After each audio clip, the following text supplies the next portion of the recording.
भगवान की जय। ज्ञानेश्वर महाराज जगद्गुरु तुकाराम महाराज की, पवन सुत हनुमान की, सद्गुरु जोग महाराज की।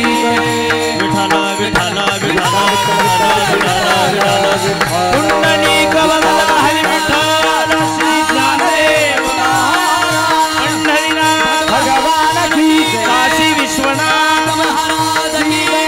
प्रभु रामचंद्र भगवान की जय। मौली ज्ञानेश्वर महाराज की जय। जगद्गुरु तुकाराम महाराज की जय। पवन सुत हनुमान की जय।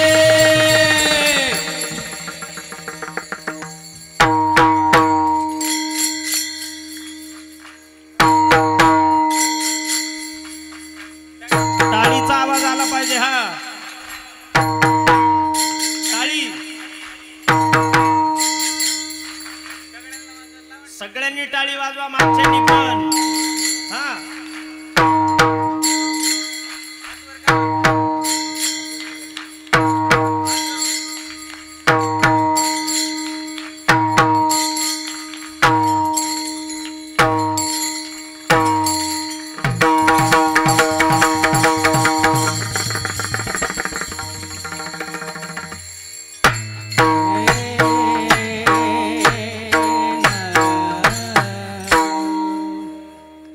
विद्यार्थ्यांसाठी टाळी वाजवा एकदा चांगली मोठ्यानं आवाज आला पाहिजे टाळी।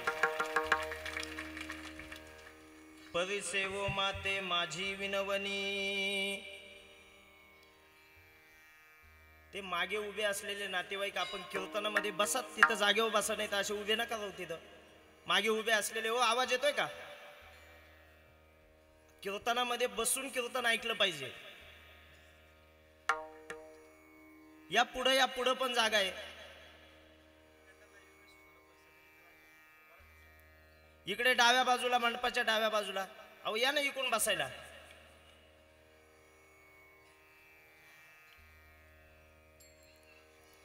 परिसेवो माते माझी विनवणी, मस्तक चरणी ठेवितसे,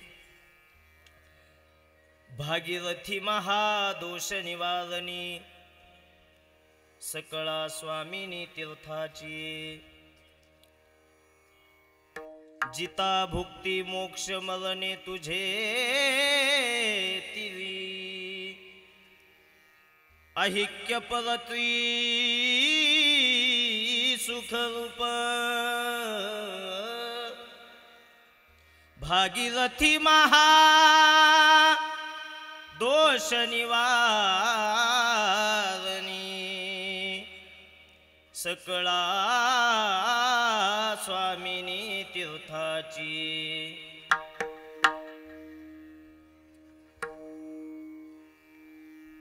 तुका विष्णुदास संतांचे पोसणे,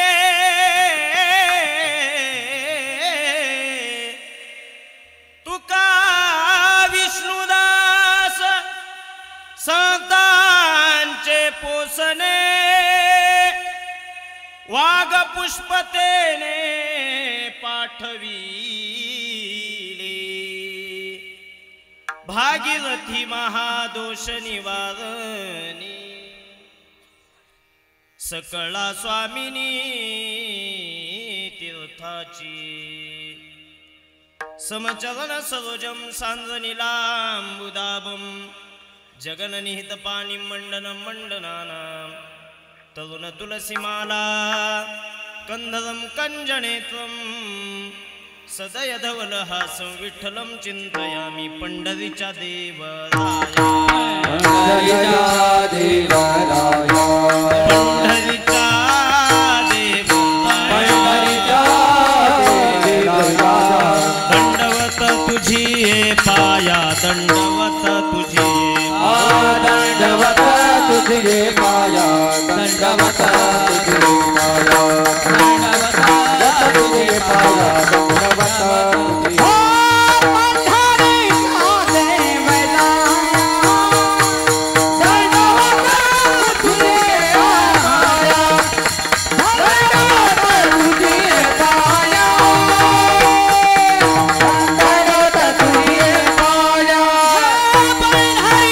देवराया,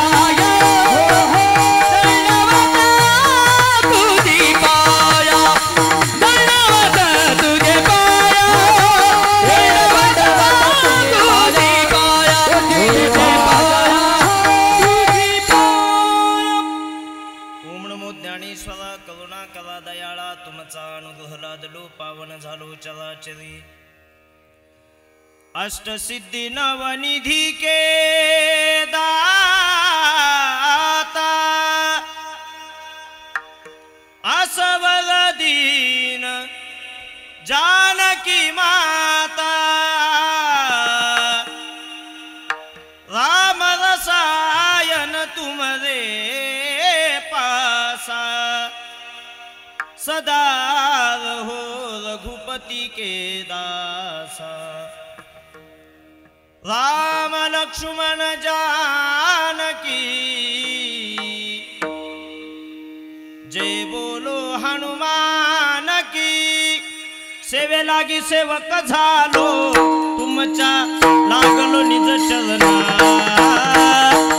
अहो स्वामी तुकया देवा यावरी न करावा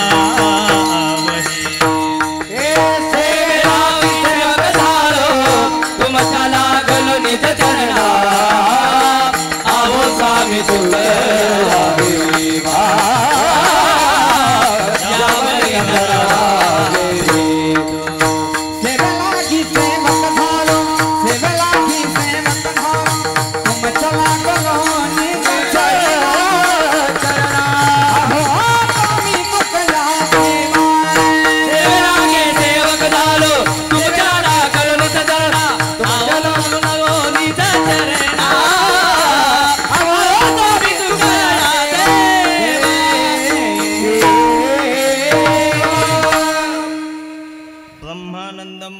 सुखदम केवलम ज्ञानमूर्तिम द्वंद्वातीतं गगन सदृशं तत्वमस्यादिलक्षणम् एकं नित्यं विमलमचलं सर्वदी साक्षीभूतं भावातीतं त्रिगुणरहितं सद्गुरुं तं नमामि जयांचे केलिया स्मरण होय सकल विद्यांचे अधिकरण तेची वंदू श्रीचरण श्रीगुरूंचे ते नमस्कारोनी आता परिसेवो माते माझी विनवणी मस्तक चरणी ठेवितसे भागीरथी महादोष निवारणी सकळा स्वामिनी तीर्थाची प्रस्तुत कीर्तन रूपी सेवेसाठी निवडलेला अभंग महान भगवत भक्त दिहू निवासी संप्रदायाच्या कलशस्थानी असणारे जगतवंदनीय जगद्गुरु श्री तुकोबाबा यांचा अत्यंत महत्त्वाचा उत्कृष्ट आणि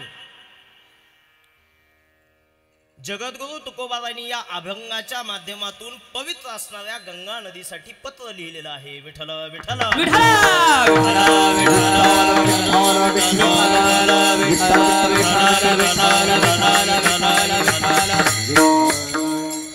या अभंगामध्ये तुकोबाबांनी गंगेचं वर्णन केलेलं आहे संकल्पित वेळेमध्ये ही सेवा आपल्याला हनुमंतरायांच्या चरणाशी या ठिकाणी समर्पित करायची आहे ज्या निमित्तानं या ठिकाणी आपण सर्वजण जमलेलो आहोत त्या निमित्ताचा परिचय देणं वक्ता या नात्यानं माझं कर्तव्य आहे आपल्या या सुकेवाडी गावामध्ये आज गंगा पूजनाचा सोहळा आपल्या सर्वांच्या साक्षीनं संपन्न होतोय सुकेवाडी घुलेवाडी पावबाकी खांजापूर या पंचकोशीतून जवळपास 250 भाविक काशी विश्वनाथांच्या दर्शनासाठी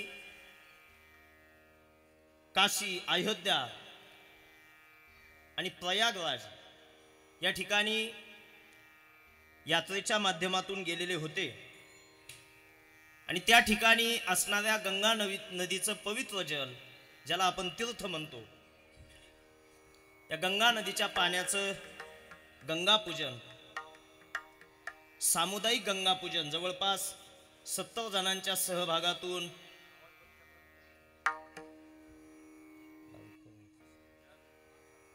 कोणीतरी जाऊन त्या मुलांना शांत करा थोडं कोणीतरी एक जण जाऊन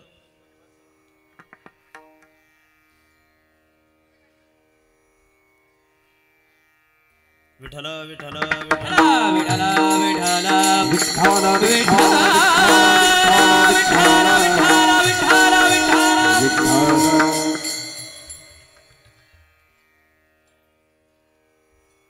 सत्तर भाविकांचं गंगापूजन या ठिकाणी संपन्न झालेलं आहे या निमित्तानं आपण सर्वजण या ठिकाणी जमलेलो आहोत.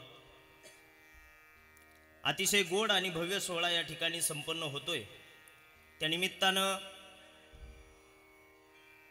सकाळी आपण ब्रह्मवृंदांच्या मंत्र उच्चाराच्या माध्यमातून जलपूजन केलं. त्यानंतर भव्य अशी मिरवणूक आणि कीर्तन सोहळा या ठिकाणी आता संपन्न होतोय. या कीर्तन साथीसाठी उपस्थित असणारे सांदीपानी गुरुकुलातील विद्यार्थ्यांसाठी एकदा आपण टाळी वाजवून त्यांचं या ठिकाणी आभार मानूया, स्वागत करूया. खरं तर हे गुरुकुलातील विद्यार्थी अत्यंत गोड असे टाळ वाजवतात आणि एवढ्या मोठ्या संख्येनं ज्या वेळेस टाळकरी कीर्तनामध्ये उभे असतात त्यावेळेस मला असं वाटतं कीर्तनकारांना फक्त डिझेल पुरतच बोललं पाहिजे. नाना बरोबर आहे ना? एवढे विद्यार्थी आहेत, स्वतः राम महाराज या ठिकाणी पखवाज वाजवण्यासाठी आहेत. महाराष्ट्रामध्ये ज्यांचा आवाज, ज्यांना गान कुकेळा म्हणून ओळखल्या जातं, असे आमचे अत्यंत जिवलग आणि बालमित्र किरण महाराज शेटे या ठिकाणी उपस्थित आहे. त्यांच्यासाठी एकदा टाळी वाजवायची आहे. हरिभक्त परायण देशमुख महाराजांच्या सोबत साथ करत असताना, गायन करत असताना अगदी संपूर्ण महाराष्ट्रामध्ये त्यांचं नाव पोहोचलेलं आहे. आणि आपल्या गुरुकुलाचे 2 महाराज मंडळी ज्यांनी गायन क्षेत्रामध्ये स्वतःचं तर नाव कमवलंच, पण नारदाच्या गादीवर आम्हाला कबूल करावं लागतं का या 2 महाराज मंडळीमुळे आमच्या गुरुकुलाचं नाव सुद्धा संपूर्ण महाराष्ट्रात पोहोचलं. असे नवनाथ महाराज गीते आणि शुभम महाराज बनकर, अत्यंत गोड अशी ही जोडी आहे.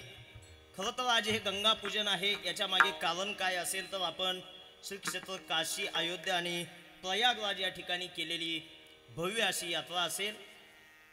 या यात्रा संपन्न होण्यामध्ये ज्यांनी नियोजन केलं, ज्यांनी आयोजन केलं, ज्यांनी वेळ दिला आणि ती यात्रा आणि यात्रेमध्ये आलेल्या प्रत्येक भाविकाची काळजी घेणारे कोण होते तर ते रोहिदास महाराज बर्गे आणि विलास भाऊ कुटे होते. त्यांच्यासाठी एकदा आपण टाळी वाजवायची आहे. त्यांनी ती यात्रा ही अतिशय गोड अशी संपन्न केली आणि आजच्या गंगा पूजनाचं नियोजन सुद्धा अत्यंत गोड केलं. म्हणून रोहिदास महाराज असतील, विलास भाऊ कुटे असतील, रंगनाथ माने असतील, सुभाषदादा कुटे असतील, सर्वच जण या सुकेवाडीतील ज्यांनी ज्यांनी सहभाग घेतला आणि वेळ दिला, सर्वांचे मी आभार मानतो. पुढे बसलेले आपण सज्जन मायबाप, सर्वांना माझं वंदन आहे. एक टाळी वाजवायची आहे आमच्या साऊंड सिस्टीमवाल्या सुनील दादा बडगे यांच्यासाठी. महाराष्ट्रातल्या कितीही मोठा सोहळा असू द्या, तर तो सोहळा जर चांगला संपन्न करायचा असेल तर त्या ठिकाणी सुनील भाऊ बडगे हे असल्याशिवाय तो कार्यक्रम संपन्न होऊ शकत नाही. इतकी चांगली सिस्टीम त्यांची आहे. आमच्या सर्वांवर ज्यांचा कृपा आशीर्वाद आहे आणि आपल्या या भागामध्ये ज्यांना संप्रदायाचे भीष्माचार्य म्हणून ओळखल्या जातं असे जुने जाणते आणि ज्यांनी संपूर्ण महाराष्ट्रामध्ये वारकरी संप्रदायाचं भजन पोहोचवलं असे गणपत नाना, त्यांनाही माझं वंदन आहे. त्यांच्यासाठी एकदा टाळी वाजवायची आहे. हरिभक्त परायण रामनाथ महाराज राऊत असतील, त्यांनाही वंदन आहे. आपल्या खांडेश्वरचे बाबा, आग्नेश्वरचे बाबा शिवदासजी महाराज असतील, त्यांनाही माझं वंदन आहे. हरिभक्त परायण कौशिक महाराज जाधव असतील, त्यांनाही माझं वंदन आहे. पुढे बसलेले आपण सर्व सज्जन मायबाप, कुणाचं नाव राहिलं असेल तर मला माफ करा. आपल्याकडे वेळ खूप अल्पसा आहे. अल्प वेळेत आपल्याला ही सेवा संपन्न करायची आहे. महिला मंडळ, महिला मंडळ आवाज येतोय ना? एक तास फक्त शांत चित्तानं सेवा ऐका. कारण एवढ्या महिला एकत्र आल्यानंतर शांत बसणं म्हणजे 2 टोकाच्या 2 बाजू येत्या. पण तरी पण माझी एक कीर्तनकार म्हणून आपल्याला विनंती असेल. तुम्हाला एक उदाहरण सांगतो विनोद म्हणून. जुन्या काळामध्ये फक्त लक्ष द्या मग समजेल तुम्हाला. जुन्या काळामध्ये एका राजानं 2 लाखाचं बक्षीस ठेवलं. किती लाखाचं बोला? मोठ्यानं बोला, मोठ्यानं, मुलांना नको बोलू. महिला मंडळ 2 लाखाचं. आणि स्पर्धा कशाची होती ऐका. कुणी पण यायचं खोटं बोलायचं. खोटं बोलणं म्हणजे काय अवघड नाहीये. खूप लोकांनी सहभाग घेतला. राजाच्या पुढे 2-2 तास खोटं बोलले काही लोक. पण कुणाचं खोटं बोलणं राजाला आवडलं नाही. पण एक तज्ञ होता खोटं बोलण्यात, तो राजाच्या पुढे गेला महिला मंडळ आणि 2च वाक्य बोलला. तो राजाच्या पुढे उभा राहिला. राजाला म्हटला, राजेसाहेब एकदा 50 महिला एकत्र आल्या आणि 10 मिनिटं शांत बसल्या होत्या. राजाला खोटं बोलणं त्याचं आवडलं, 2 लाखाचं बक्षीस त्याला दिलं. तुम्हाला समजलं का? ज्यांना समजलं त्यांना धन्यवाद. कारण काही गोष्टी समजण्यासाठी 5Gची रेंज पाहिजे असते. प्रत्येकाला ते समजत नाही. एका एसटी मध्ये तो एसटीचा कंडक्टर जवळ बसलेल्या मुलीला म्हटला, बाई आयुष्यात खूप पुढे जाशील म्हणे तू. त्या कंडक्टरला ती मुलगी म्हटली, अहो आपली भेट होऊन आता 5 तास झाले आणि तुम्ही असा काय स्टडी केला माझ्यावर की मी आयुष्यात खूप पुढे जाईल असं तुम्हाला वाटतं? कंडक्टर बोलला, अगं 1 तास झाला मोबाईल मध्ये डोकं घालून बसली, तुझं गाव जाऊन 1 तास झालेला आहे म्हणे, म्हणून मला वाटतं की आयुष्यात खूप पुढे जाशील. आता ह्या काही गोष्टी समजण्यासाठी वेळ लागतो काहींना. पण महिला मंडळ, तुम्हाला एक विनंती आहे, शांत मनानं कीर्तन ऐका. अतिशय चांगली सेवा मी तुम्हाला देण्याचा प्रयत्न करणार आहे. विठ्ठल विठ्ठल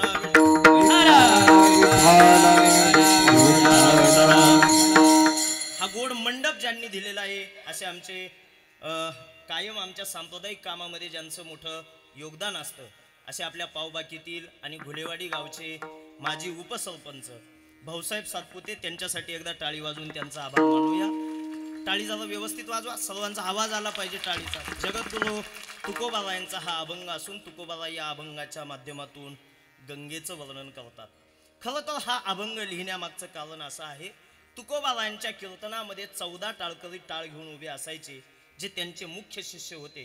या 14 टाळकऱ्यांमध्ये एक कोंडोबा लोहकरी नावाचे त्यांचे जे शिष्य होते, त्यांना तीर्थयात्रा करावी असं वाटलं, म्हणून ते जगद्गुरु तुकोबाबांकडे आले आणि आपल्या मनाचा मानस त्यांनी बोलून दाखवला. कारण जगद्गुरु तुकोबाबांच्या कीर्तनामध्ये त्यांनी श्रवण केलं होतं, जव हे सकळ सिद्ध आहे, हात चालावया पाये, तरी तू आपुले स्वहित पाहे, तीर्थयात्रे जाय चुकू नको. तुकोबाबांनी अभंगामध्ये उपदेश केलाय, कीर्तनामध्ये उपदेश केला, जोपर्यंत हातपाय चालतात तोपर्यंत तीर्थयात्रेला गेलं पाहिजे. भाविकांनो ऐकताय ना तुम्ही?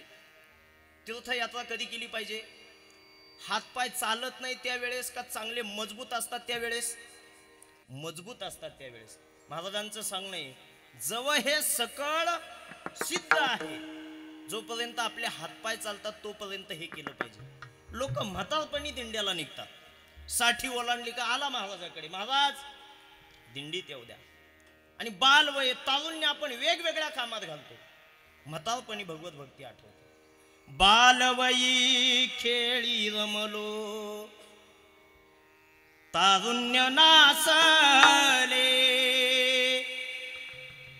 बालवयी खेळी रमलो, तारुण्य नासले, वृद्धपणी देवाता, वृद्धपणी देवाता, दिसे पैल तीर चंद्रभाऊ पांडुरंगा, चंद्रभाऊ पांडुरंगा, मन करा थोर,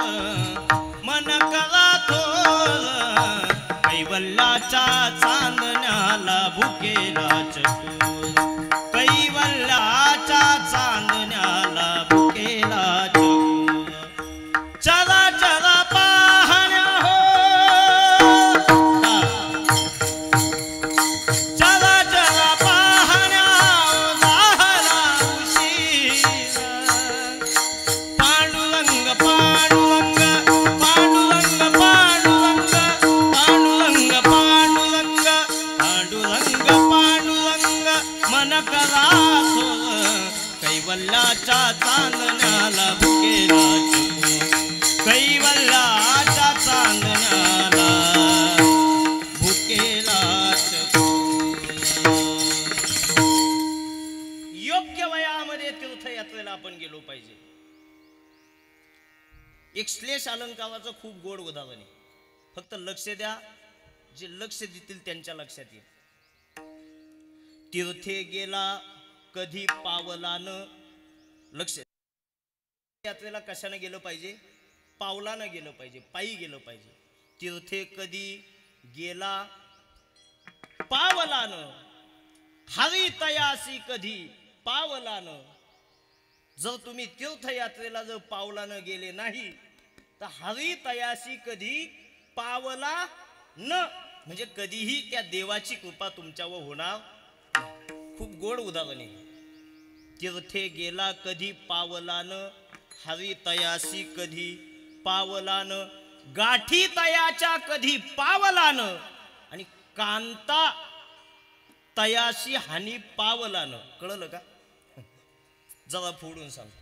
तीर्थयात्रेला तुम्ही गेले नाही तर देवाची तुमच्यावर कृपा होणार नाही. हरी तयाशी कधी पावला न, देवाची जर कृपा झाली नाही तर गाठी तयाच्या कधी पावला न, म्हणजे देवाची कृपा झाली नाही तर तुमच्याकडे पैसा थांबू शकत नाही, तुमच्या गाठी तयार होऊ शकत नाही संपत्तीच्या.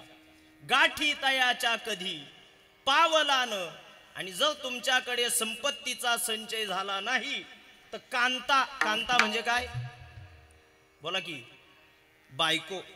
कांता तयाशी हानी पावलानं, पावलानं म्हणजे कशानं?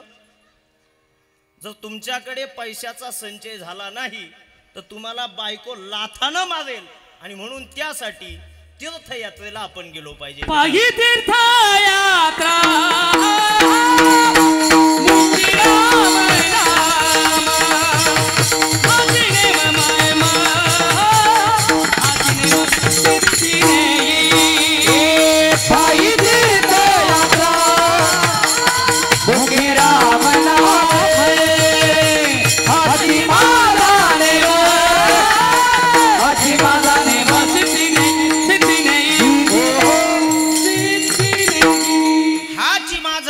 सिद्धी नेही. कोणता?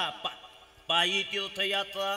मुखी राम नाम, मुखामध्ये देवाचं नाम आपल्या आलं पाहिजे, आणि पायी तीर्थयात्रा आपल्याकडून घडली पाहिजे, आणि तीही योग्य वयात घडली पाहिजे. जगद्गुरु तुकोबारायांचा हा उपदेश ऐकला आणि तो कोंडोबा लोहकरी महाराजांकडे आला. महाराज, मला तीर्थयात्रेला जायचंय, पण माझी परिस्थिती सामान्य आहे. तुकोबाराय बोलले, तीर्थयात्रेला निघाला, काळजी करू नको, संपत्तीची आणि पैशाची काळजी करू नको. महाराजांनी एक खडा घेतला आणि त्याच्या हातात दिला. महाराजांनी उचलत असताना दगडाचा खडा उचलला, पण त्याच्या हातामध्ये ठेवेपर्यंत त्या दगडाचा होन झाला. होन, जुन्या काळामध्ये तो होन जर तोडला मोडला तर 5-7 रुपये मिळायचे. आता महाराजांची परिस्थिती सामान्य होती, पण खड्याचा होन झाला, आणि त्याला सांगितलं काळजी करू नको, तीर्थयात्रेवरून येईपर्यंत हा होन तुझ्या कामी येईल. तो कोंडोबा लोहकरी तो होन मोडायचा, 5-6 पैसे त्याला मिळायचे. त्या पैशातला 1 पैसा तो खिशात ठेवायचा, बाकीचं खर्च करायचा, आणि खिशातला 1 पैसा शेवटी काढायला गेला का त्याचा पुन्हा होन व्हायचा. अशा पद्धतीनं त्याची तीर्थयात्रा संपन्न होत होती. पण जगद्गुरु तुकोबारायांनी त्यावेळेस त्याच्याकडे काही अभंगांची पत्र लिहून दिली होती. त्यामध्ये 3 अभंग महाराजांनी लिहून दिले. एक अभंग होतं गयासाठी, पिंड पदावरी दिला आपुली करी, माझे झाले गयावर्जन, फिटले पितरांचे ऋण. दुसरा अभंग लिहिला महाराजांनी काशीच्या काशी विश्वनाथासाठी, तुम्ही विश्वनाथ, तुम्ही विश्वनाथ,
काशी विश्वनाथासाठी तुम्ही विश्वनाथ दीनरंग मी अनाथ. आणि जगद्गुरु तुकोबारांनी तिसरं पत्र लिहिलं उत्तरेमध्ये वाहणाऱ्या पवित्र अशा गंगा नदीसाठी. काय पत्र लिहिलं? अभंगाचं पहिलंच. माते माझी विनवणे परिदेव माते माझी विनवणे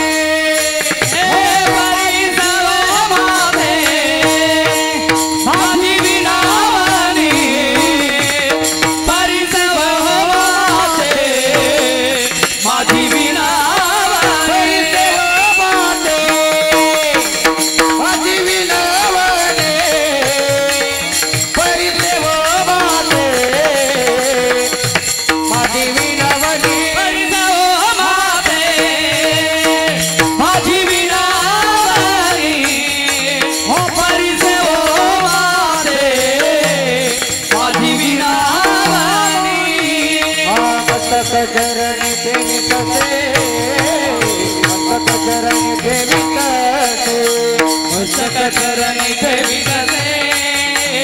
मस्तक चरणी ठेवितसे मस्तक चरणी ठेवितसे मस्तक चरणी ठेवितसे मस्तक चरणी ठेवितसे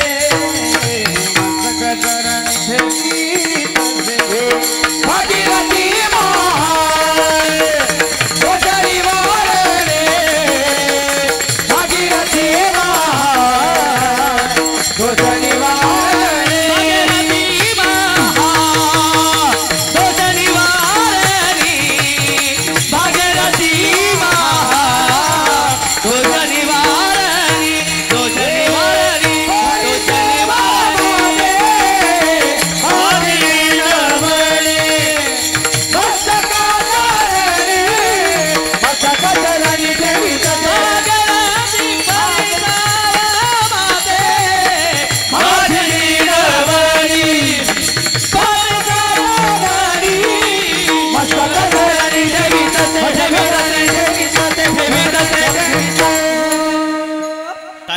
टाळी. महाराज मंडळींसाठी टाळी वाजवा. परिसे ओ माते महाराजांनी पत्र लिहिलं. आणि त्या नदीला, त्या गंगा नदीला, त्या तीर्थाला ते माते म्हणतात. काय म्हणतात? महिला मंडळ काय म्हणतात? माते, आई म्हणतात. खरं तर आपल्याला जन्म देणारी आपली जन्मदात्री सुद्धा आई असते. या आईचं काम काय असतं? तर आपल्या मुलाचं हित व्हावं ही संकल्पना, हे चिंतन कुणाच्या अंतःकरणात असतं? आईच्या मनामध्ये असतं. महिला मंडळ, कोणत्या आईला वाटतं का आपला मुलगा गरीब असावा? बोला की नाही वाटत. आपल्या मुलाचं भलं व्हावं, आपल्या मुलाचं चांगलं असावं, आपला मुलगा एका उत्तम स्थानावर जाऊन चांगल्या नोकरीला असावा, चांगला व्यवसाय असावा, हे कुणाला वाटतं? तुम्ही झोपलाय का सगळ्या? नेमकं काय गंमत आहे? का माझ्यावर नाराज आहे? नाही तर म्हण तुला लय उतारला तर सांग तू आपला, नाही का? आई मुलाचं चिंतन करते, पण कशाचं चिंतन? हिताचं चिंतन करते. तुकोबाबांची भाषा आहे, लेकुराचे हित वाहे माऊलीचे चित्त. पण दुर्दैव या गोष्टीचं आहे, आपल्या मुलाचं नेमकं हित कशामध्ये आहे हे ज्ञान आपल्याला जन्म देणाऱ्या आपल्या आईकडे नसतं. पण सकल विश्वाचं कल्याण व्हावं म्हणून ही गंगा नदी प्रवाहित झाली. ब्रह्मलोकीची ही गंगा नदी मृत्यूलोकामध्ये गंगोत्रीपासून जवळ असणारं जे गोमुख आहे, ह्या गोमुख या ठिकाणी ती स्वर्गातून ब्रह्मलोकातून आली आणि तिथून तिची धावाधाव चालू झाली. अगदी सागराला मिळेपर्यंत तिनं धावाधाव केली, पण जगाच्या हितासाठी केली. आणि मग ती काय करते? तिच्यात स्नान केल्यानंतर फक्त पाप नाही जात. नामदेव महाराजांचं सांगणं काय आहे बघा. वाचे म्हणता गंगा गंगा गंगा गंगा म्हणता गंगा गंगा गंगा गंगा वाचे म्हणता गंगा गंगा वाचे म्हणता गंगा गंगा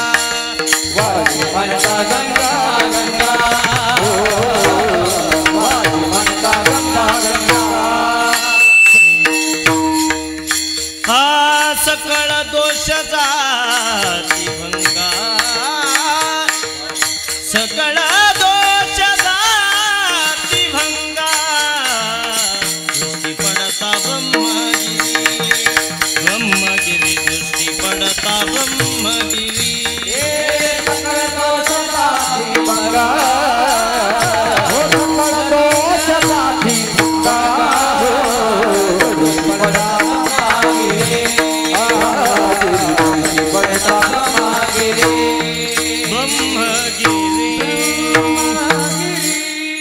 वाचेनं जरी गंगेचं नाव घेतलं तर सकळ दोष किंवा सकळ पापे जाती भंगा.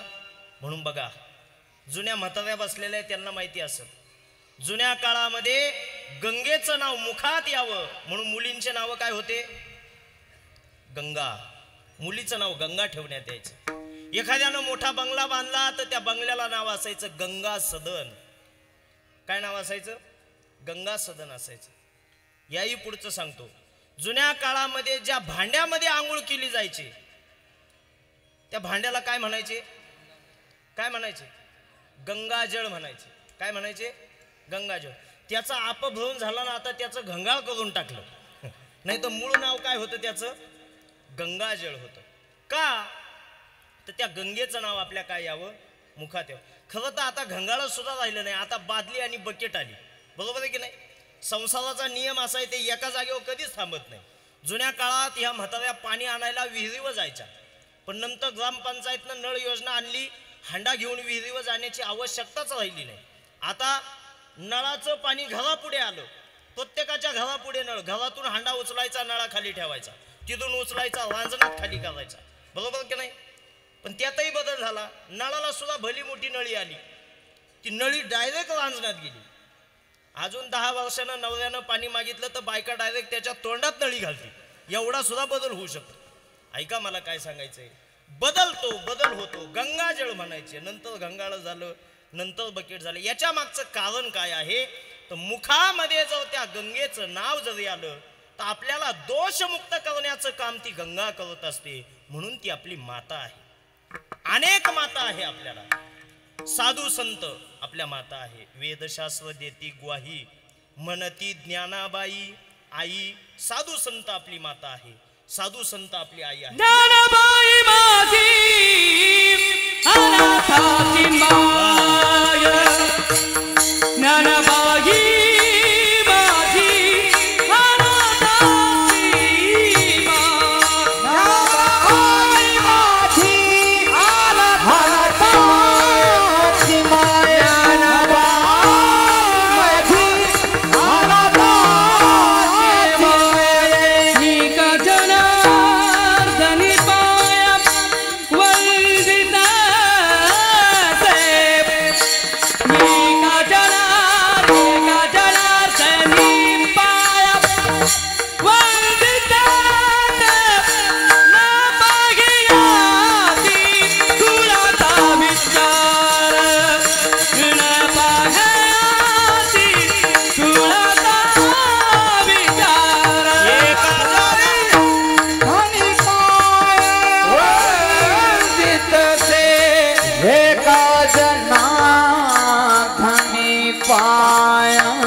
माऊली. संत हे आपली आई असतात. पुढे चला. विटे व उभा असणारा पांडुरंग संत हे सगळे आपले आई वडील आहात. तुम्ही संत माय बाप कृपावंत कायमी पतित कीर्तिवानू. संत हे आपली आई असतात. देव आपली आई असते. एक एक विठाबाई एक एक विठाबाई माझे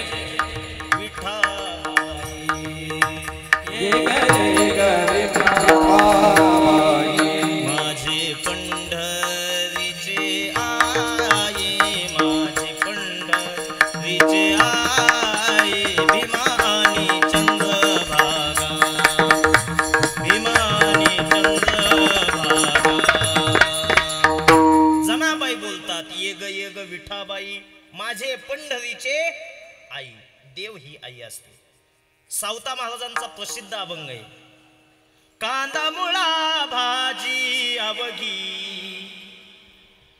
विठाबाई माझी. देवाला आई म्हटलंय. हाच अभंग आहे फक्त वेगळ्या चालली ते नाना. कांदा मुळा भाजी कांदा मुळा भाजी कांदा मुळा भाजी कांदा मुळा भाजी कांदा मुळा भाजी अवघी विठाबाई माझी अवघी विठाबाई माझी अवघी विठाबाई माझी अवघी विठाबाई माझी. कांदा मुळा भाजी कांदा भाजी कांदा मुळा भाजी कांदा मुळा भाजी अवघी विठाबाई माझी अवघी विठाबाई माझी अवघी विठाबाई माझी अवघी विठाबाई माझी. कांदा मुळा भाजी कांदा मुळा भाजी अवघी विठाई माझी. देव आपली आई असते. आणि या आई पुढे या भारत देशामध्ये अजून एका गोष्टीला आई मानल्या जातं. लक्ष द्या माझ्याकडे की आई कोणती असल तर ज्या प्रांतामध्ये आपण राहतो हिंदुस्थानाला भारत माता म्हणतात. काय म्हणतात? माता म्हणतात. आपला देश आपली आई असते. आता 26 जानेवारी झाली. ऐकता ना तुम्ही सगळे जागे आहेत ना? 26 जानेवारी हे कशासाठी असतात? देशाबद्दलचं प्रेम आपल्या अंतःकरणामध्ये आणि त्या विद्यार्थ्यांमध्ये जागृत व्हावं म्हणून 26 जानेवारी म्हणून 15 ऑगस्ट असतात. माझं सांगणं आहे 26 जानेवारीला 15 ऑगस्टला जे जे लोक विद्यार्थ्यांपुढे भाषणं करतात ना त्यांनी अभ्यास करून भाषणं केले पाहिजे. नाही तर काय भाषणं असतात काही लोकांचे. त्या सभेचा अध्यक्ष गावचा सरपंच असतो. सुभाष दादा तुम्हाला नाही बोलत मी हे मी त्या गावचं सांगतोय फक्त. आणि का मग काय प्रत्येकाला माईको बोलण्याचा काय अंदाज नसतो अभ्यास नसतो. ज्याचा अभ्यास नाही त्यानं बोलायचंच कशाला सरपंच असला तरी. पण मग तो सरपंच उभा राहतो 26 जानेवारीच्या भाषणासाठी आणि विद्यार्थ्यांपुढे विद्यार्थ्यांना म्हणतो वा वा वा वा वा वा वा वा. आज काय आहे? 26 जानेवारी. किती आनंदाचा दिवस. सगळे मुलं कसे नवे नवे कपडे घालून आलेत. सगळे असे गुलाबाच्या फुलासारखे टवटवीत दिसतात. वा वा वा वा. का? आज काय आहे? काय? 26 जानेवारी. का बाबा 26 जानेवारी? मुलं म्हटले सांग तुला गरज असेल तर. आम्हाला काय घेणं दिलंय? आम्हाला चॉकलेट दे बघ. का बाबा 26 जानेवारी? सरपंचाचं भाषण. काल 25 जानेवारी होती म्हणून आज 26 जानेवारी. हे त्याचं उत्तर आहे. तो म्हणतो इतकं चांगलं वातावरण 26 जानेवारीला जर होत असेल हे मुलं असे गुलाबाच्या फुलासारखे टवटवीत नवीन कपडे घातलेले प्रभात फेरी नवीन नवीन भाषणं नवीन नवीन गीतं हे जर असं ऐकायला मिळत असेल. सरपंचाचं वाक्य ऐका. मुख्याध्यापकांना म्हणतो मुख्याध्यापक सर सरपंच म्हणून मी तुम्हाला आदेश देतो अशी 26 जानेवारी आठवड्याला एकदा झाली पाहिजे. याच्या बापानं ठेवली का? आठवड्याला एकदा.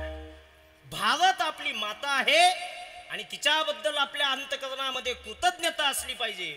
म्हणून ती आपली माता आहे. म्हणून आपल्या प्रत्येकाच्या अंतःकरणामध्ये त्या देशाबद्दलचं प्रेम जागृत असलं पाहिजे. कर चले हम फिदा जानतन साथियों अब तुम्हारे हवाले वतन साथियों.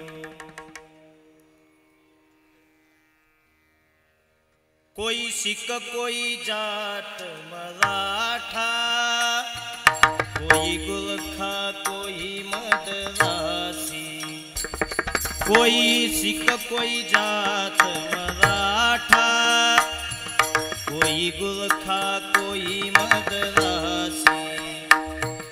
सरहद पर मरने वाला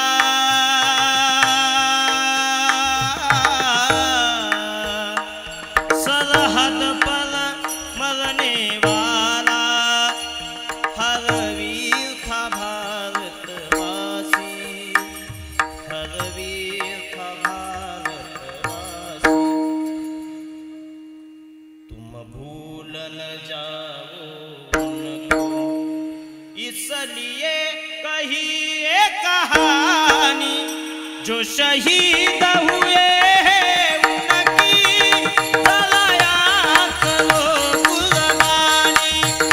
जो शहीद हुए उनकी दया करो कुर्बानी. ए मेरे वतन के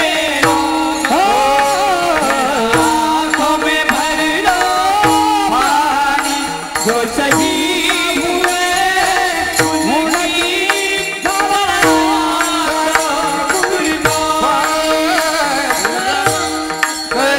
कुर्बानी हो.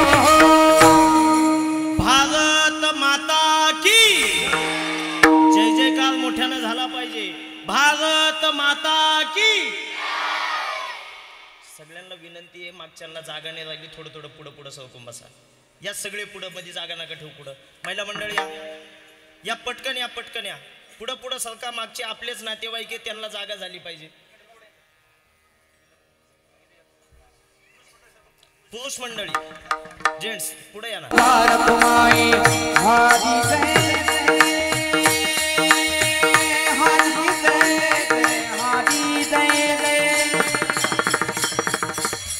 हरी जय हरी जय हरी जय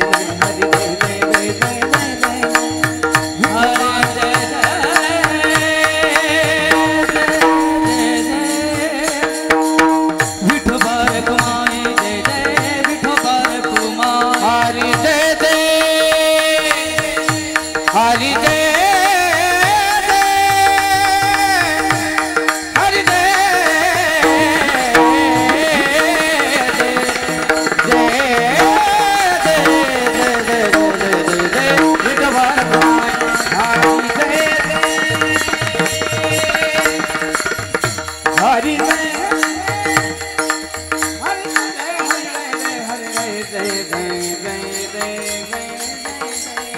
विठोबान हरी जय जय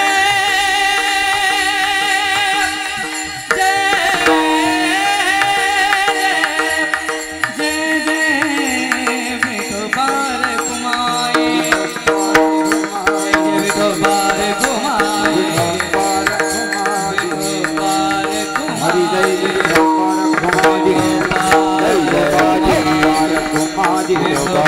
कुमारी हरि जय हरि जय हरि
माझ्या शेवटच्या मिरवणुकीला सुद्धा अंगावर पडायचे नाही एवढे सुकेवाडीकरांनी आताच टाकून दिलेले.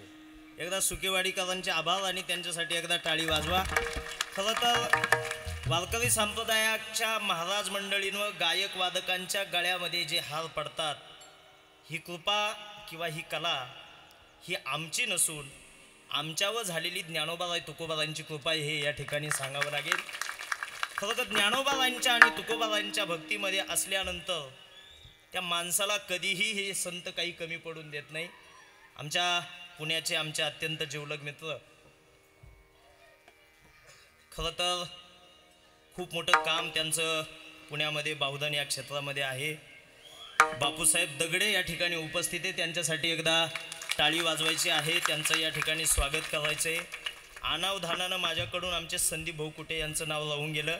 संदीप भाऊंसाठी सुद्धा एकदा टाळी वाजवा. खरं तर आमच्या वारकरी संप्रदायाच्या अनेक कार्यामध्ये त्यांचं मोलाचं योगदान असतं. विठ्ठल विठ्ठल विठ्ठल विठ्ठल विठ्ठल विठ्ठल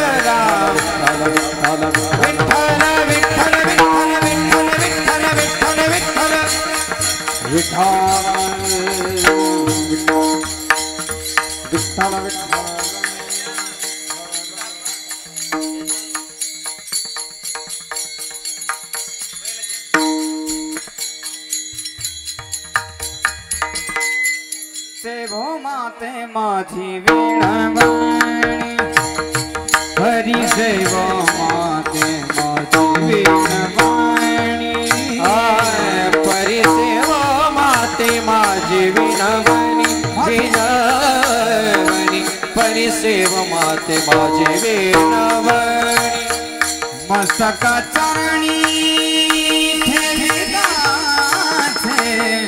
मस्तका चरणी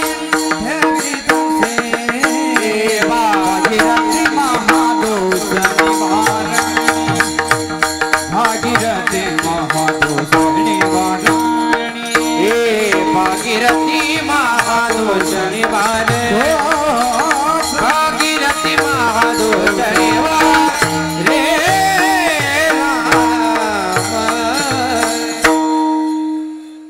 मला तर खरं काय आवसा पाहिल्याशिवाय फेटा बांधता येत नाही, पण आज किरण महाराज शेटे होते, त्यांच्या आशीर्वादानं ते स्टेजवर सुद्धा जमलं असं म्हणावं लागेल. आता ज्यांना समजलं त्यांना धन्यवाद, ज्यांना नाही समजलं त्यांनी प्रसाद खान निवांत जागा. असं माता गंगा ही माता आहे. आईचं अंतःकरण हे मुलाच्या हिताच्या साठी कायम चिंतित असतं. वेळ प्रसंग आला तर ही माता जीवावर उदार होते. शिवछत्रपती शिवाजी महाराजांच्या काळातलं उदाहरण आहे. हिरकणी नावाची माता दररोज सकाळी आपल्या माठामध्ये दूध घ्यायची आणि उंच असणाऱ्या गडावर उभ्या केलेल्या शिवरायांच्या तत्कालीन राजधानीच्या ठिकाणी रायगड किल्ल्यावर ती दूध घेऊन जायची. महिला मंडळ माता काय करते ऐका. महाराजांचा नियम होता, सूर्य मावळला की गडाची दरवाजे बंद व्हायची. एक दिवशी ही हिरकणी गडावर दूध देण्यासाठी गेली. गडाचे दरवाजे बंद झाले. गडावरून घरापर्यंत आता ती पोहोचू शकत नव्हती. अडवलेल्या त्या आमच्या मावळ्याला, त्या पहारेकऱ्याला हात जोडून हिरकणी विनंती करते, दादा रात्र झाली, सूर्य मावळला, गडाची दरवाजे बंद झाली, मला माहिती आहे, पण मी या ठिकाणी थांबू शकत नाही. माझं छोटंसं बाळ आहे, त्याला दूध पाजण्यासाठी मला घरी जावं लागेल. विनंती करते, माझ्यासाठी दरवाजा उघड. तिनं सांगितलं, रात्री जर या गडावर थांबले तर मी जगेल सुद्धा याची गॅरंटी नाही मला. माझ्या अंतःकरणामध्ये आणि माझ्या डोळ्यामध्ये माझं बाळ दिसतंय. शिवाजी महाराजांचा मावळा होता.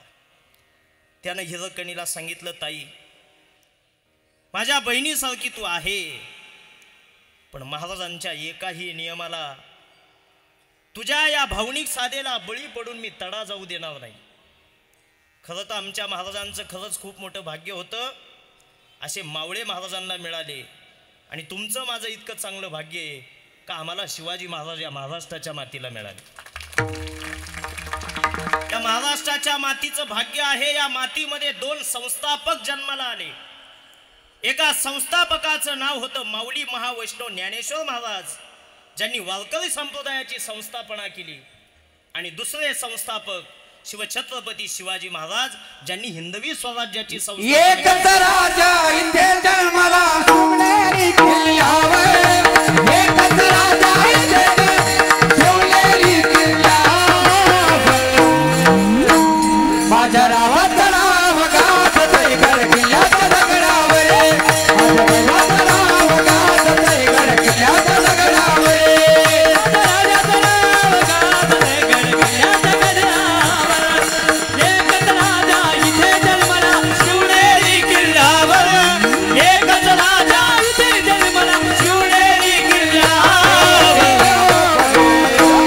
माझ्या राजाचं नाव गाजतंय गड किल्ल्याच्या दगडावर, माझ्या राजाचं नाव गाजतंय गड किल्ल्याच्या दगडावर, राजाचं नाव गाजतंय गड किल्ल्याच्या दगडावर, पुणे जिल्ह्यामध्ये तुझं नाव शिवाई वाट्यावर, पुणे जिल्ह्यामध्ये तुझं नाव शिवाई वाट्यावर,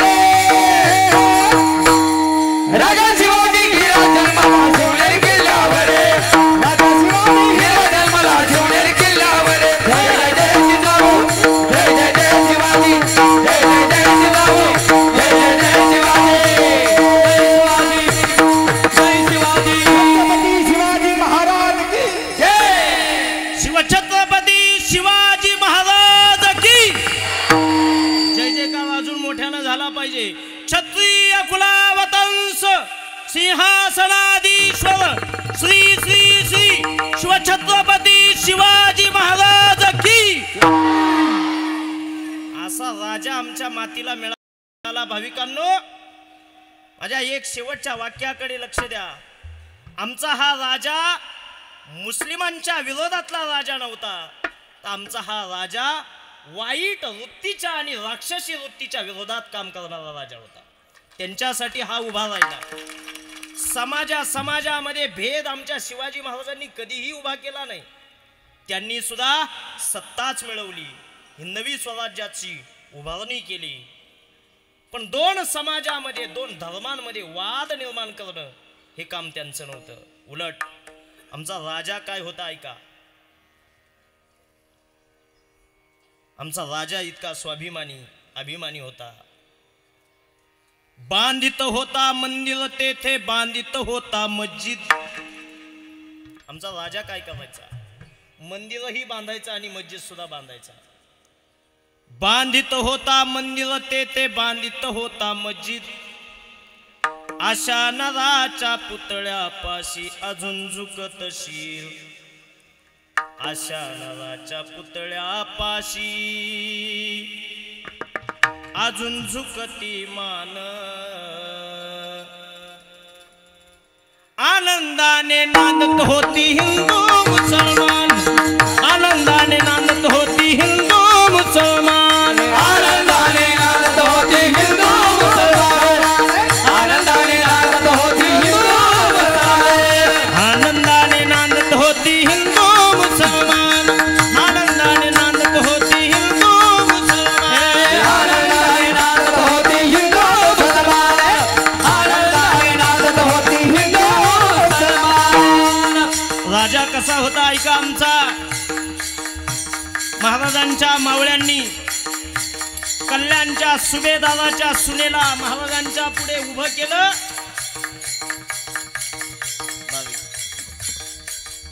कल्याणच्या सुभेदाराला महाराजांच्या पुढे उभं केल्यानंतर आमचे महाराज काय बोलतात.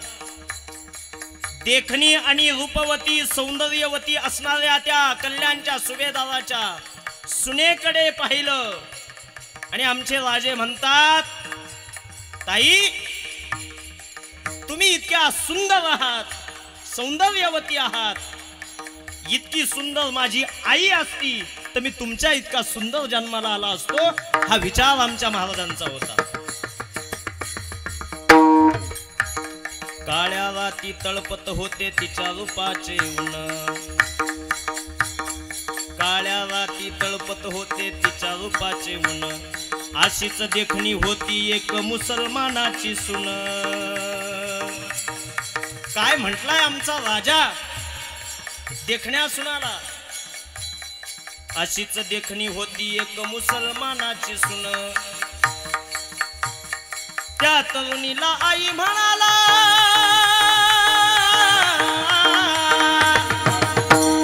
त्या तरुणीला आई म्हणाला राजाचं शिलवान. आनंदाने नांदत होती हिंदू मुसलमान, आनंदाने नाचत होते हिंदू मुसलमाने, आनंदाने नाचत होते हिंदू मुसलमाने, आनंदाने नाचत होते हिंदू मुसलमाने.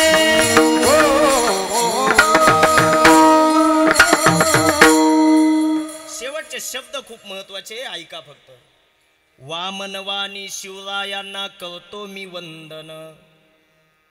वंदन करतोय त्या शिवाजी महाराजांना. का? असाच आमचा राजा होता, वामनवाणी शिवरायांना करतो मी वंदन. जात आणि धर्माचे मला न आवडे बंधन. आणि आमच्या महाराजांसाठी शेवटचे शब्द खूप महत्वाचे. असाच आमचा राजा होता,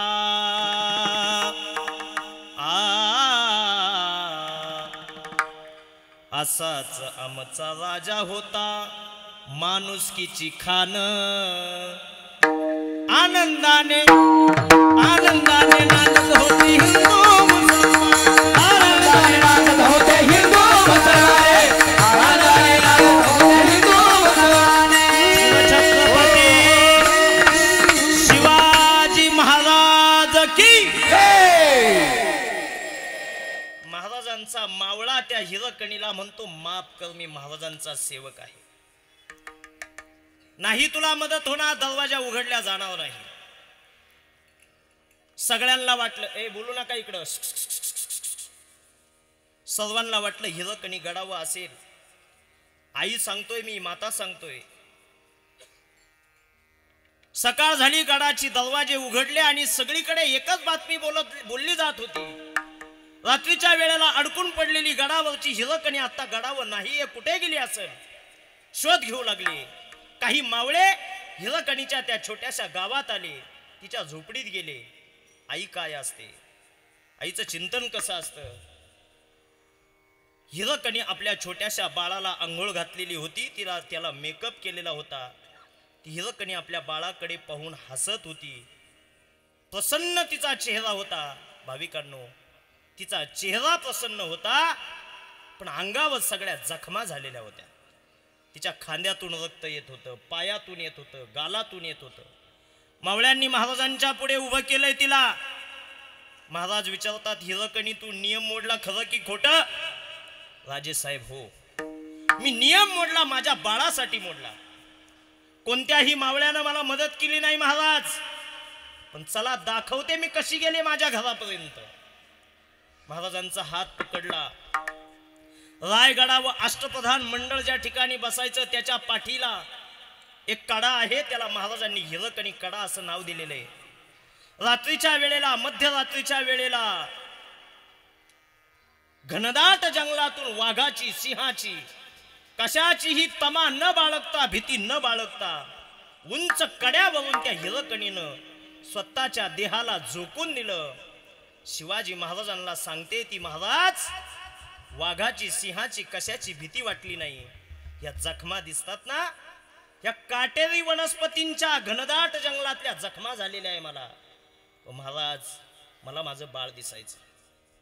लक्ष द्या भाविकांनो, या रयतेचा राजा, हिंदवी स्वराज्याचा संस्थापक शिवाजी महाराज हिरकणीला बोलतात, हिरकणी, मोठ्या मोठ्या योद्ध्यांना सुद्धा रात्रीच्या वेळेला गडावरून खाली जाता येणार नाही, पण सामान्य कुटुंबातली तू घरापर्यंत पोहोचली याचं आश्चर्य वाटतं. हिरकणीनं दिलेलं उत्तर लक्षात ठेवा, तुम्हाला आई समजेल भाविकांनो. हिरकणी महाराजांना म्हणते, महाराज मोठ्या मोठ्या योद्ध्यांचं सोडा, पराक्रम्यांचं सोडा, तुम्ही सुद्धा याच गडावरून मध्यरात्रीच्या वेळेला याच घनदाट जंगलातून घरापर्यंत जाशाल. पण महाराज, त्यासाठी तुम्हाला आई व्हावं लागेल आणि तुमचं बाळ दुधासाठी वाट पाहणारं असावं लागेल. तुमचं बाळ जर दुधासाठी वाट पाहत असेल तर तुम्ही सुद्धा जाल. आईचं प्रेम नसेल तर आपलं जीवन अर्धवट आहे. ऐसी कळवळ्याची जाती, ऐसी कळवळ्याची जाती, हो हो हो, ऐसी कळवळ्याची जाती,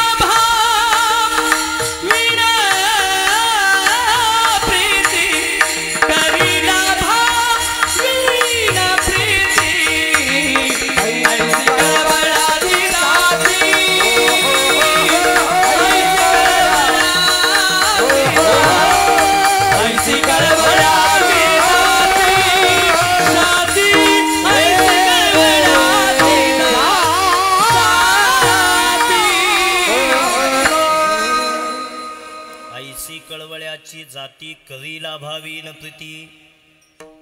आई नसेल, आईचं प्रेम नसेल तर तुमचं जीवन अर्धवट आहे.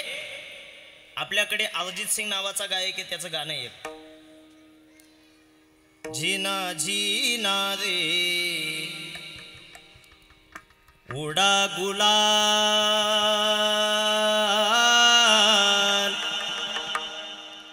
माई तेरी चुनरिया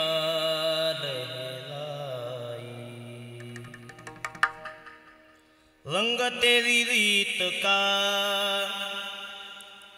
रंग तेरी प्रीत का,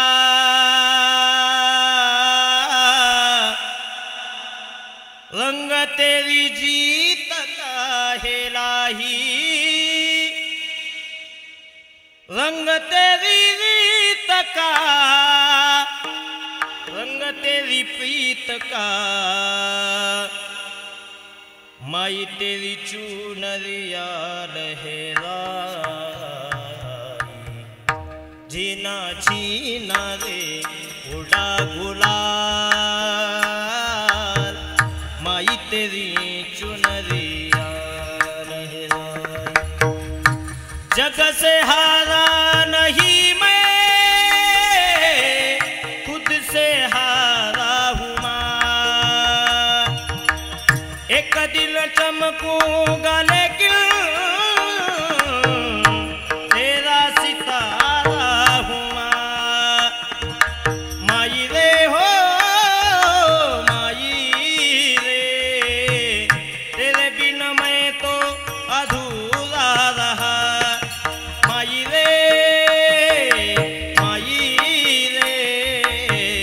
मुझसे रूठी मेरी परछाई, मेरी परछाई तेरा ख्याल, माई तेरी चुनरिया लहराई, रंग तेरी रीत का, रंग तेरी प्रीत का, रंग तेरी जीत का है लाई.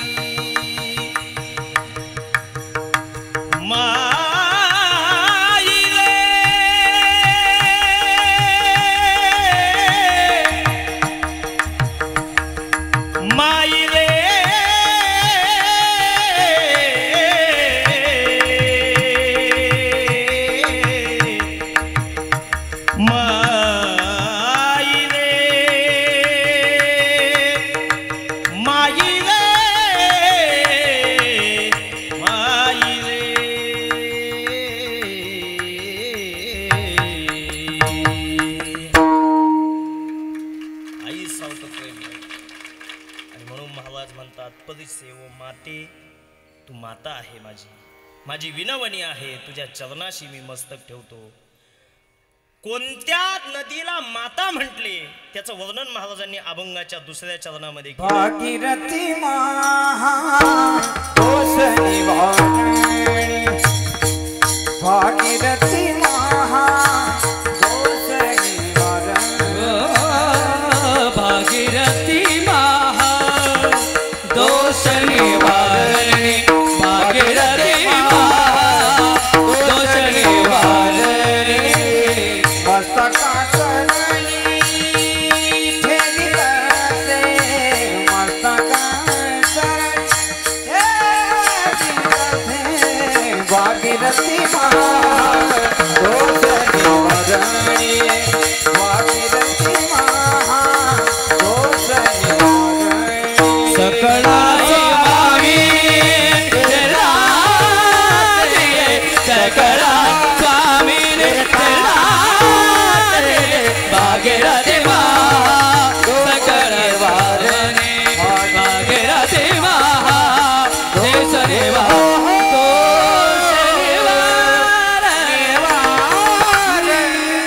भागीरथी महादोष निवारणी सकळा स्वामिनी तीर्थाची या भागीरथी नदी गंगा नदी सगळ्या तीर्थांची स्वामिनी आहे, ती मुकुटमणी आहे.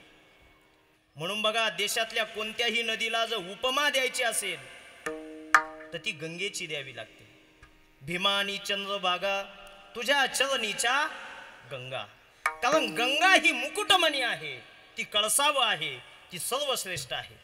कोणत्याही चवेचा जर तुम्हाला स्वाद सांगायचा असेल, रस सांगायचा असेल तर रसामध्ये असणारी सर्वश्रेष्ठ गुणवत्ता असणारं अमृत याची आपण त्याला उपमा देतो.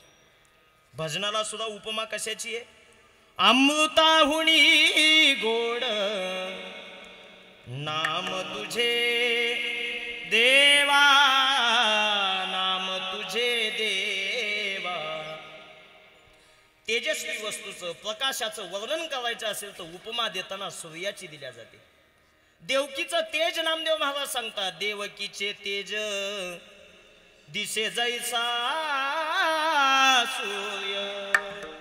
प्रकाशाची उपमा सूर्यानं दिल्या जाते.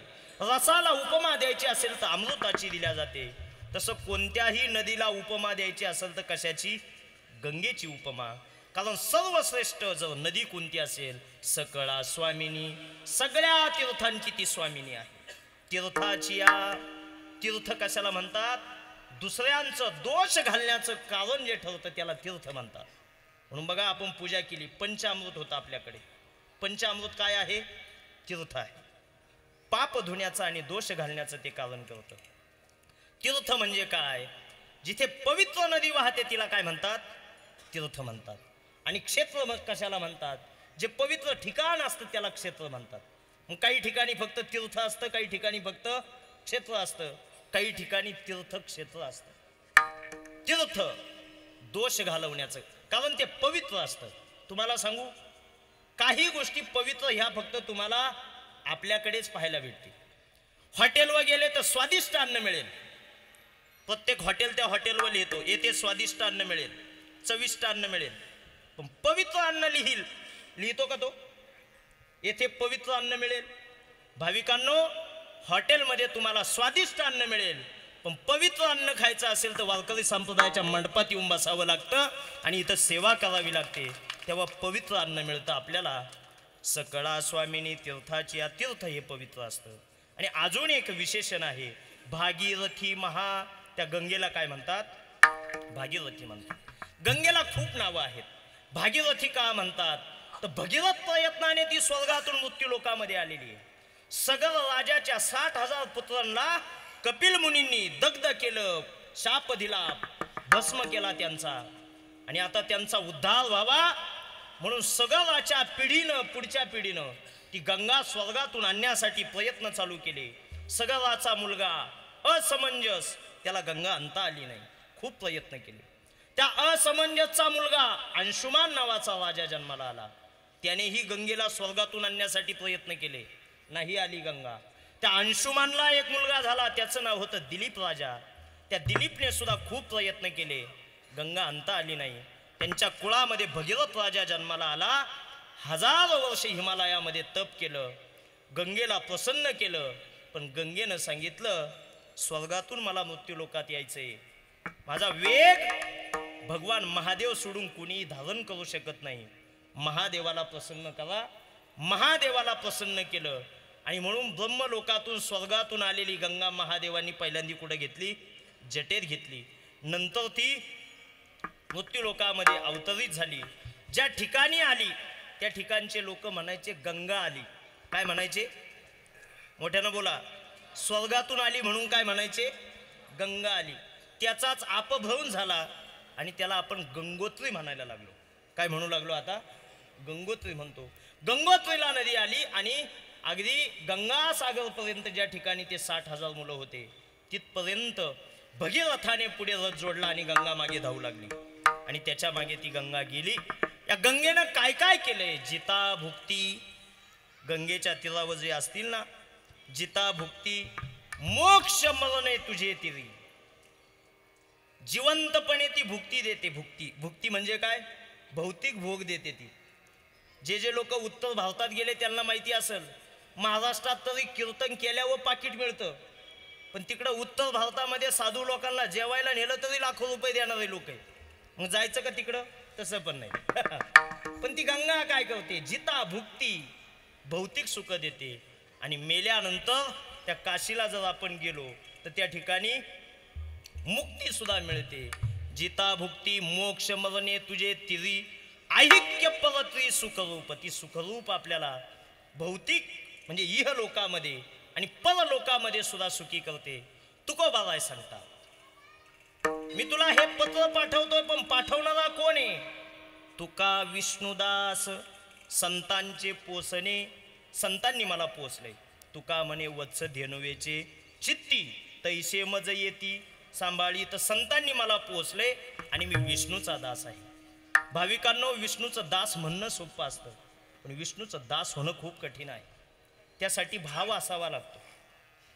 आणि मग हा भाव जर तुम्हाला श्रेष्ठ भाव पाहायचा असेल 5-10 मिनिट, तर तो तुम्हाला गोकुळात पाहायला भेटतो. कुठे पाहायला भेटतो?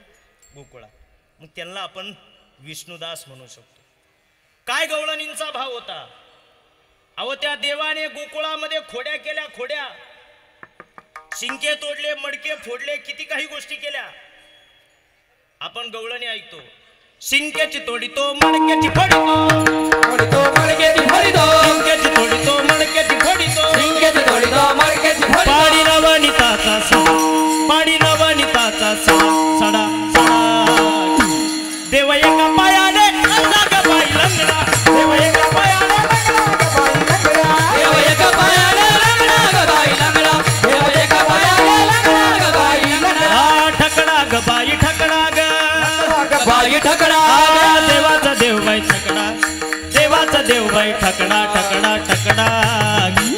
देव एका पायाने लंगडा ग बाई लंगडा, देव एका पायाने लंगडा ग बाई लंगडा, देव एका पायाने लंगडा ग बाई लंगडा.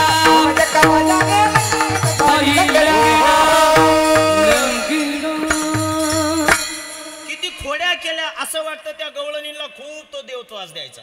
यशोदेच्या घरी गावाने घेऊन गेल्या, पण त्याच यशोदेनं देवाला गायी घेऊन ज्या वेळेस वृंदावनाला पाठवलं त्यावेळेस देव त्यांच्यापासून बाजूला गेला. म्हणून त्या गवळणी आता दुःखी व्हायला लागल्या. भाविकांनो, माझ्या कीर्तनातून एक वाक्य लक्षात ठेवा, कायम कायम घरी घेऊन जा. जो कधीही संसाराला विसरत नाही तो कधीच सुखी होत नाही, आणि जो कधीच देवाला विसरत नाही तो कधीच दुःखी होत नाही. म्हणून त्या देवाला कधी विसरू नका. देव आता वृंदावनाला गेला, गवळणींना दुःख झालं. आणि मग त्या गवळणी काय म्हणतात? कान्हया रे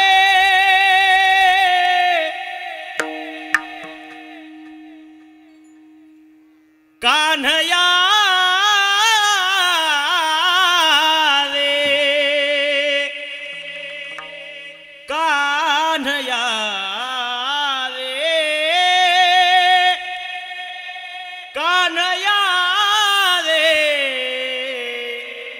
जग जेठी देई भेटी देई भेटी देई भेटी देई भेटी देई भेटी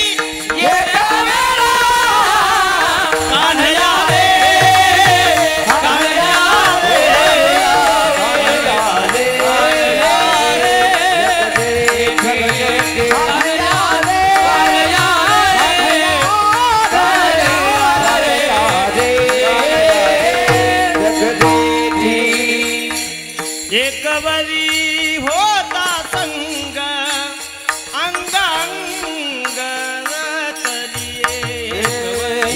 सबरी होता संग अंग अंग लपवणी अंग अंग लपवणी कान्हया रे कान्हया रे कान्हया रे जगदेवी कान्हया रे कान्हया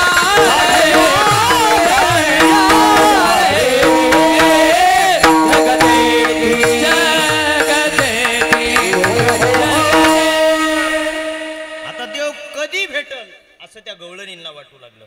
भाविकांनो, या आपल्या भारत भूमीमध्ये भक्ती प्रेमाचा तुम्हाला आनंद जर पाहायचा असेल तर तो फक्त गोकुळात आणि वृंदावन मध्ये पाहायला भेटतो. कारण या देवाला घेण्यासाठी ज्या वेळेस तो आक्रोशाला होता त्याचा रथ त्या यशोदेच्या घरापुढे उभा होता. आणि गवळणी यशोदेला विचारू लागल्या, गवळण म्हणती यशोदेला कोठे गे सावळा कावथ शृंगारीला सांगे ओ मजला. गवळणी विचारतात, यशोदे तुझ्या घरापुढे हा रथ कुणाचा आहे? आजपर्यंत असा रथ आपण पाहिलेला नव्हता. आणि मग यशोदा सांगते, बोले नंदाची पटराणी सद्गदित होनी मथुरेसी चक्रपाणी जातो गे साजनी. यशोदेने सांगितलं गवळणींना, गवळणींनो, जो देव तुमच्या खोड्या करायचा, जो देव तुमच्या घरी मडके फोडायचा, जो चोरी करायचा, तुमच्यासोबत खेळायचा, तो देव आता आपल्याला सोडून मथुरेला चाललाय. विष्णू दास कोणाला म्हणतात ऐका, देवाचे दास कोणाला म्हणतात ऐका. त्या गवळणींचं अंतकरण काय झालं? विव्हळ झाले मन हे वचन ऐकोनी या नंदाचे अंगणी मिळाल्या गवळणी या नंदाचे अंगणी मिळाल्या गवळणी. आणि गवळणी देवाला विनंती करतात, आक्रोशाला करतात. रथाच्या पुढे आडव्या झोपल्या त्या आणि रडून रडून म्हणतात, देवा आम्हाला सोडून जाऊ नको, आम्ही जगू शकत नाही. भूमी पडल्या ब्रजबाळी कोणता सांभाळी नयनीच्या उदकाने भिजली धरणी या नंदाचे अंगणी मिळाल्या गवळणी या नंदाचे अंगणी मिळाल्या गवळणी रडता डोळ्यातल्या पाण्यानं तिथं मातीमध्ये चिखल झालाय.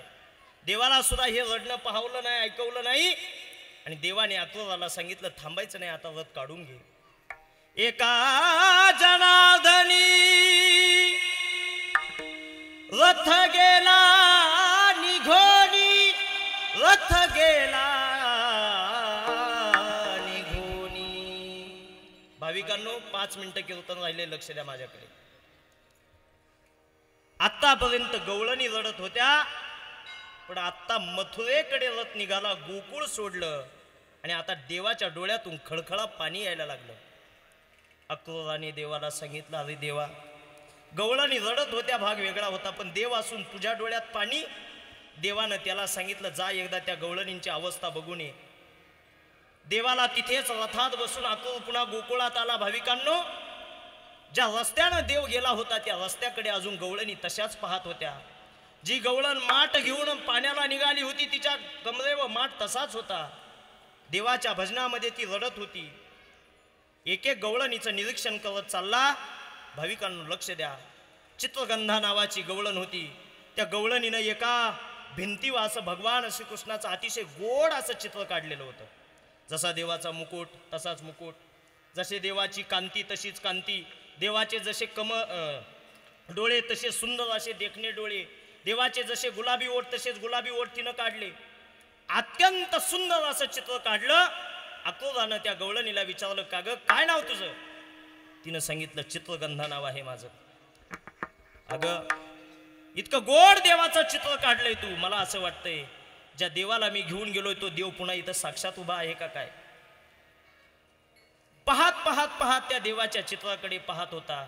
त्याच्या लक्षात आलं या गवळणीकडून एक चूक झालेली आहे. काय चूक आहे? त्या देवाला पायच नव्हते. कमरेच्या खाली पाय काढायचं ती विसरली होती. तो म्हणतोय, अगं चित्रगंधे पण एक चूक झाली तुझ्याकडून. राग आला तिला. मागे फिरून आला, म्हटले, अरे माझी कोणती भक्ती कमी पडली म्हणून माझ्याकडून चूक झाली सांग.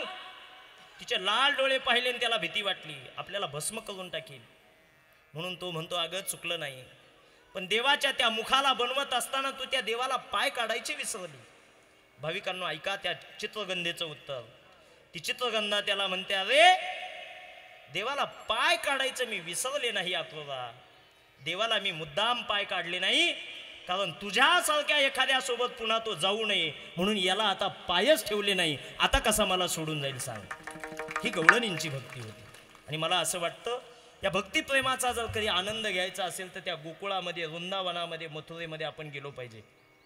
जशी आपण काशीची यात्रा केली त्याच वेळेस सुकेवाडीकरांनी सांगितलं की आम्हाला वृंदावनला जायचं आहे, आम्हाला गोकुळात जायचं आहे. म्हणून येणाऱ्या मे महिन्यामध्ये 5 मेला आपल्याला भगवान श्रीकृष्णाच्या गोकुळामध्ये जिथे देवाने लीला केल्या, जिथे गवळणींसोबत रास लीला केल्या, ज्या ठिकाणी देवाने गोवर्धन पर्वताला एका बोटावर करंगळीवर उचलून घेतलं, ज्या ठिकाणावरून तो मथुरेतून तुरुंगातून गोकुळापर्यंत आला, ती यमुना, ती मथुरा, ते गोकुळ, ज्या ठिकाणी त्याने गायी चावल्या ते वृंदावन, ज्या ठिकाणी त्याने रासलीला केल्या त्याला निधिबन म्हणतात. काय म्हणतात? निधिबन. निधिबनाची माहिती सांगतो. आजही तिथं कृष्ण दररोज संध्याकाळी गवळणींसोबत येतो. तिथे सगळे दरवाजे बंद केले जातात, संध्याकाळी साफसफाई केली जाते. आणि राधा कृष्णाचं निधिबनामध्ये जे मंदिर आहे त्या ठिकाणी देवाला खाण्यासाठी पानाचा विडा बनवून ठेवला जातो. आजही रात्रीच्या वेळेला सर्वसामान्य कोणत्याही माणसाला जाऊ देत नाही तिथं निधिबनमध्ये. आणि संध्याकाळी गवळणी समवेत देव स्वतः येतो. साफसफाई केलेलं ते निधिबन सकाळच्या वेळी जर पाहिलं तर देवाने आणि गवळणींनी रासलीलांमध्ये आणि त्या खेळांमध्ये तिथं सगळा पालापाचोळा केलेला असतो. एवढंच नाही, देवाने बनवलेला देवासाठी बनवलेला जो पानाचा विडा आहे तो विडा स्वतः देव खाऊन जातो. आजही देव त्या ठिकाणी येतो. असं ते निधिबन क्षेत्र आहे. आणि याच सोबत ताजमहाल, जे जगातलं 7 आश्चर्यांपैकी एक आश्चर्य आहे, आग्र्याचा ताजमहाल. आणि ज्या ठिकाणावरून आमचे शिवछत्रपती शिवाजी महाराज लाल किल्ल्यातून पळाले होते औरंगजेब बादशाच्या तावडीतून, ज्याला आपण आग्र्याची सुटका म्हणतो, तो लाल किल्ला, ताजमहल, निधिबन, गोकुळ, मथुरा, वृंदावन, पुन्हा राधेचं गाव बरसाना, या सगळ्या ठिकाणी आपल्याला मे महिन्यामध्ये 5 तारखेला जायचं आहे. ज्या भाविकांना यायचं असेल त्यांनी येणाऱ्या 20 तारखेपर्यंत ते आपलं नाव आपल्या सुकेवाडीमध्ये विलासभाऊ कुठे असतील किंवा आपल्या नातेवाईकांकडे नोंदवायचं आहे. त्याचे काही माहितीपत्रकं या ठिकाणी आहेत. ज्यांना ते पॉम्पलेट, ती माहिती घ्यायची असेल त्यांनी ती पत्रिका आपल्याकडे घ्यायची किंवा पुढे सोसायटीला आपण त्याचा फ्लेक्स लावलेला आहे. मागच्या वेळेस काशीला गेलो त्यावेळेस काही भाविकांना आपल्याला घेऊन जाता आलं नाही. त्यांच्यासाठी सुद्धा एप्रिल महिन्यामध्ये आपण 15 तारखेला ज्यांना काशीला यायचं बाकी राहिलं, त्यांचे तिकीटं भेटले नाही आपल्याला, असे काही भाविक आणि ज्यांना अजून यायचं असेल त्यांनी सुद्धा येणाऱ्या 20 तारखेपर्यंत आपलं नाव नोंदवायचं आहे. नाव अगोदर द्यावं लागतं कारण रेल्वेचं तिकीट आपल्याला 120 दिवस आधी काढावं लागतं. आणि जोपर्यंत ते तिकीट भेटतं तोचपर्यंत आपल्याला भाविकांना घेता येतं. ज्या ज्या भाविकांना येण्याची इच्छा असेल त्यांनी या यात्रेमध्ये सहभागी व्हावं. श्री क्षेत्र वृंदावन आणि श्री क्षेत्र काशी, अयोध्या, प्रयागराज या ठिकाणी आपण पुन्हा जाणार आहोत. पुन्हा एकदा आजचं हे गंगापूजन झालेली यात्रा, 250 लोकांची ही यात्रा होती. खरं तर मी पुन्हा सांगेल, ही यात्रा अतिशय आनंदानं संपन्न झाली. कुणालाही काही त्रास झाला नाही. अत्यंत चांगलं नियोजन झालं. आणि या नियोजनामध्ये सगळ्यांनी खूप मोठा मोलाचा वाटा उचलला.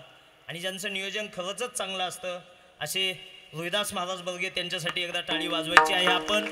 त्यांनी ही यात्रा सफल केलेली आहे. आजचं गंगापूजन असेल, विलासभाऊ कुठे असतील यांच्या माध्यमातून, रोहिदास महाराजांच्या माध्यमातून ही यात्रा संपन्न झाली.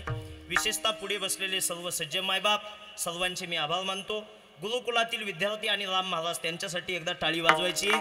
खरं तर या कीर्तनाला राम महाराज असल्यामुळे विद्यार्थी असल्यामुळे खूप आनंद आला. हरिभक्त पलंग गायनाचार्य किरण महाराज शेटे, गायनाचार्य संगीत विशारद शुभम महाराज बनकर, गायनाचार्य संगीत विशारद नवनाथ महाराज गीते, पुण्यावरून बावधनवरून आलेले आमचे परमार्थिक सन्मित्र बापूसाहेब दगडे असतील. तसेच आमच्या या गुरुकुलाला वारकरी सांप्रदायिक महाराज मंडळींना आणि सांप्रदायिक सत्संग सोहळ्यांना ज्यांचं तालुक्यामध्ये आमच्यासाठी तरी खूप मोठं योगदान असतं किंवा सर्वात जास्त योगदान असतं असे आमचे गोरखभाऊ कुठे या ठिकाणी उपस्थित आहे. त्यांच्यासाठी एकदा गोरखशेठसाठी जरा टाळा वाजवा, व्यवस्थित जेवायला भेटणार आहे. आता चव नका घालू नाही का संगमनेरी भाषेमध्ये. आमचे गोरखशेठ असतील, यादव साहेब या ठिकाणी आहे, आमचे संदीप महाराज लांडगे या ठिकाणी उपस्थित आहेत, हरिभक्त परायण तळेगाववरून आलेले राम महाराज शिंदे असतील, रोहिदास महाराज बर्गे यांचे बंधू असतील, ज्यांचा गोड असा मंडप आहे असे आमचे घुलेवाडी गावचे माजी उपसरपंच आणि पावबाकीतील भाऊसाहेब भाऊ सातपुते असतील, आमचे सुनील दादा या ठिकाणी, संतोष भाऊ या ठिकाणी उपस्थित आहे, त्यांचेही आभार मानतो. तसेच आमचे शरद नाना थोरात या ठिकाणी उपस्थित आहे, त्यांचेही आभार मानतो. आमच्या वारकरी संप्रदायातील जुनं जाणतं व्यक्तिमत्व आणि आमचे मार्गदर्शक वारकरी संप्रदायाच्या ज्या संघटनेच्या जे काही कार्यक्षेत्रामध्ये ज्या काही गोष्टी चालतात किंवा अतिशय गोड असं संघटनेचं जे काम घडतं आणि ज्यांच्या मार्गदर्शनाने घडतं असे बाळकृष्ण महाराज कल्पे नाना या ठिकाणी उपस्थित आहे. नानांसाठी एकदा टाळी वाजवायची आहे. तसेच आपल्या संगमनेर नगरपालिकेच्या नगराध्यक्षा दुर्गाताई तांबे या ठिकाणी उपस्थित आहेत, त्यांचंही टाळी वाजून आपण स्वागत करूया. रामनाथ महाराज राऊत असतील, संदीप भाऊ कुटे असतील, आपल्या गावचे विद्यमान सरपंच ज्यांचं सामाजिक कार्यामध्ये मोठं योगदान आहे तसेच धार्मिक कार्यामध्ये मोठं योगदान आहे असे सुभाषदादा कुटे या ठिकाणी उपस्थित आहे. रंगनाथ भाऊ माने असतील, त्यांचेही मी आभार मानतो. सर्वांचेच उपस्थित पुढे बसलेले तुम्ही सर्व सज्जन मायबाप ज्यांच्या माध्यमातून या कीर्तनाचं शूटिंग झालं, आमचे शूटिंगवाले दादा त्यांचेही आभार. आणि आमचा आवाज तुमच्यापर्यंत ज्यांच्या माध्यमातून पोहोचला असे आमचे सुनील भाऊ बडगे, त्यांच्यासाठी एकदा टाळी वाजवा. महाराष्ट्रातील ही एक नंबरची त्यांची साऊंड सिस्टीम आहे, त्यांचेही मी आभार मानतो. आग्नेश्वरचे बाबा असतील, सर्वांचेच मी आभार मानतो. आणि सर्वांना एकदा विनंती करतो, एकदा सर्वांनी व्यवस्थित वरती हात करा, व्यवस्थित सर्वांचे हात व्यवस्थित वरती असले पाहिजे. शूटिंग चालू आहे या ठिकाणी आणि सर्वांनी मी ज्या वेळेस एक म्हणेल त्यावेळेस त्या एक म्हणत असताना तुमची टाळी वाजली पाहिजे. एक एक एक एक आवाज मोठा आला पाहिजे. ज्ञानोबाया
सर्वांना विनंती आहे, थोडा वेळ झालेला आहे, फक्त एक 5 मिनिट कुणी या ठिकाणावरून उठायचं नाहीये.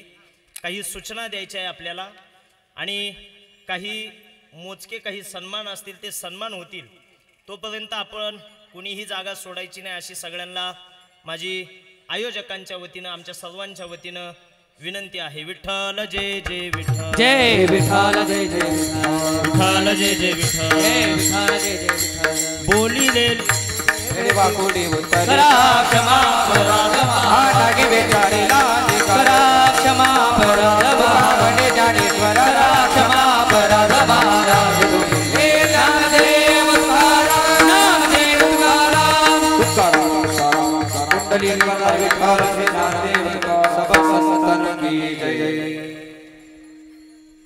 अध्यात्म विकासाची पंढरी होऊ पाहत असलेल्या आमच्या सुकेवाडी आणि खांजापूर या गावामध्ये आज भक्तीच्या गंगेला खरं तर पूर आलेला आपण सर्वजण पाहतो आहोत.